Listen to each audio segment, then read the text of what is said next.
वो झगड़ा करवा करके, बहुत तगड़ा झगड़ा होता, उसमें हजारों आदमी मरते। इसका मंशा बहुत गंदी थी।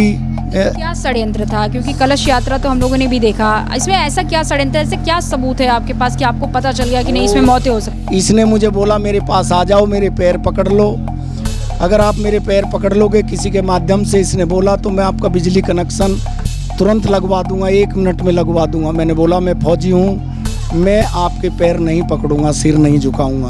नंदकिशोर गुर्जर से कुछ ऐसा बातचीत हुआ? नंदकिशोर गुर्जर ने तो रात फिर धमकी दी है, मेरे घर पे पत्थर फेंकवाए, मेरे लड़के को धमकी दी, आपके लड़के को धमकी दी है कि अपने बाप को रोक लो। रिटायर्ड फौजी सतबीर गुर्जर हमारे साथ हैं।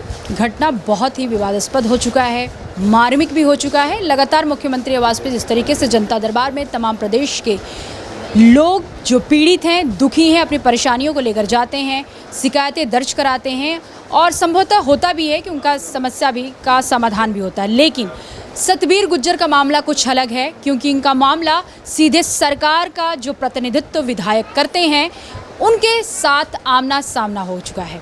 नंदकिशोर गुर्जर जो कि लोनी से विधायक हैं, सतबीर गुर्जर का मामला उनसे ही है। विवाद जारी है और विवाद इतना बढ़ गया है कि अब प्रदेश स्तर पे चर्चा का विषय बन गया है। सतबीर गुर्जर जी यहाँ बैठे हैं क्योंकि मुख्यमंत्री दरबार में जब ये जनता दरबार में गए शिकायत अपनी दर्ज कराने, तो जहर खा लिया था, तबियत इनकी खराब हो चुकी थी, लखनऊ के सिविल अस्पताल में भर्ती हैं। अभी स्थिति इनकी देख सकते हैं। फिलहाल फौजी हैं तो तटस्थ हैं और ख़ासतौर पे मजबूत नज़र आ रहे हैं, अपने को तटस्थ बना के रखे हुए हैं कि ताकि हम अपनी लड़ाई जारी रख सकें, क्योंकि फौजियों में के खून में कुछ अलग ही मिजाज होता है। कुछ ऐसा ही सतबीर गुर्जर का चेहरा भी देख सकते हैं कि पूरी तरीके से अपनी लड़ाई लड़ने के लिए भी पूरे मूड में हैं।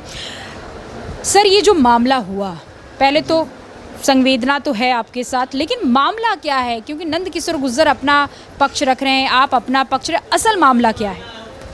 असलियत में अप्रैल में विधायक नंदकिशोर गुर्जर ने एक कलश यात्रा, षड्यंत्रकारी कलश यात्रा निकाली थी। वो सरकार को, अपनी सरकार को ही अस्थिर करने के लिए, बाबा की सरकार को अस्थिर करने के लिए उसने षड्यंत्र रचा था। मैं उसे भाप गया, मैंने सोशल मीडिया पर उसका खुलासा कर दिया, तभी से वो मेरी जान का खतरा बना हुआ है। आखिरकार में मेरी बिजली कटवा दी। जो लीगल कागजात मांगे थे बिजली अधिकारियों ने, वो मैंने एक्शन को और एससी को, लोनी को और मुख्य अभियंता गाजियाबाद को सब समुचित कागजात दे दिए। फिर उन्होंने कहा कि विधायक नंदकिशोर गुर्जर से कह दवा दो, तभी आपका बिजली कनेक्शन लगेगा। मैंने कहा जी वो बिजली विभाग के थोड़ी हैं, वो तो विधायक हैं। बोला नहीं, उन्होंने हमें बोल रखा है कि जब तक मैं ना कहूँ बिजली कनेक्शन मत लगाना। मैं सब जगह घूम लिया, मजबूरी में बाबा के दरबार में आया हूँ। नहीं तो बाबा के दरबार में तो आप आए, वो तो सही है, लेकिन कलश यात्रा का विरोध क्यों था? वो झगड़ा करवा करके, बहुत तगड़ा झगड़ा होता, उसमें हजारों आदमी मरते। इसका मंशा बहुत गंदी थी। उस मंशा को मैं भाप गया। मैंने समय रहते हुए, सोशल मीडिया का सहारा लेते हुए उस कलश यात्रा का मैंने भंडाफोड़ कर दिया, जो कि मैं सतबीर एयरमैन फेसबुक पेज पर सब कुछ मौजूद है। आपको ये अंदेशा था कि इसमें भगदड़ मच सकता है, लोगों की मौतें हो सकती हैं, विरोध हो सकता है, इसलिए आपने इसका विरोध किया और रुकवाने की कोशिश की। जहाँ इसने ये षड्यंत्र की यात्रा की, क्या षड्यंत्र था? क्योंकि कलश यात्रा तो हम लोगों ने भी देखा, इसमें ऐसा क्या षड्यंत्र, ऐसे क्या सबूत है आपके पास कि आपको पता चल गया कि नहीं इसमें मौतें हो सकती हैं?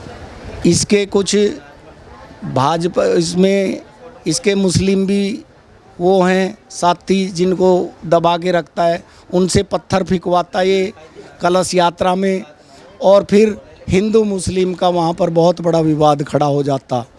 और इतना मुस्लिमों से पत्थर नंदकिशोर गुर्जर फेंकवाते? नंदकिशोर गुर्जर खुद फेंकवाता कि पत्थर फेंको। वो तो पुलिस कमिश्नर और एसीपी अंकुर बिहार और वहाँ के एसओ सब भांप गए, और मैंने भी उनको फ़ोन करके बता दिया कि मामला ये है, क्योंकि ये 50-60 गाड़ी लेकर के खाटू श्याम जी गए थे। वहीं पर मेरा भी एक आदमी था, उसने बताया कि बहुत बड़ा अत्याचार, बहुत बड़ा संग्राम होने वाला हिंदू मुस्लिमों में। उसको मैंने तुरंत ही पुलिस को बताया।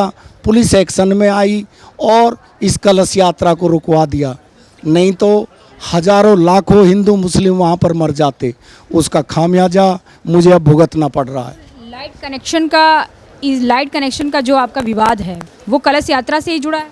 वो सब उसी से है, क्योंकि मुझे तंग करने का इसने मुझे बोला मेरे पास आ जाओ, मेरे पैर पकड़ लो, अगर आप मेरे पैर पकड़ लोगे किसी के माध्यम से, इसने बोला, तो मैं आपका बिजली कनेक्शन तुरंत लगवा दूंगा, 1 मिनट में लगवा दूंगा। मैंने बोला मैं फौजी हूँ, मैं आपके पैर नहीं पकड़ूंगा, सिर नहीं झुकाऊंगा। तो फौजी हैं आप, तो ये जहर खाने तक क्यों मामला पहुंचा? क्योंकि आप तो इतने खुद देश का सेवा किए हैं, फौजी तो खुद इतने तटस्थ होते हैं कि लड़ाई आमने सामने होके लड़ते हैं।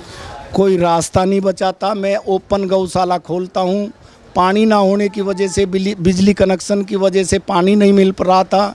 मेरी कई गाय मर गई, मेरे कई नंदी मर गए, 35 कुत्ते हैं जिनको मैं अपनी पेंशन से, और नंदी गौशाला में किसी से कोई भी वो नहीं लेता हूँ पैसा इनके लिए। कुछ आवारा कुत्तों का भी मामला है क्या वहाँ पे? आवारा कुत्ते 35 है, वो कम से कम 10-12 जहर का, वो जहरीला पानी निकलता है मेरी घर की जड़ से, एक वो निकलती है छोटी नहर, उसमें तेजाब का पानी था, उसे पी करके मर गए।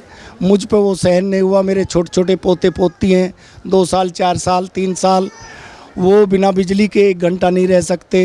योगी जी का कोई प्रशासनिक अधिकारी आपसे मिला? आए तो थे, पर मुझे पता नहीं वो कौन थे। क्या कह रहे थे?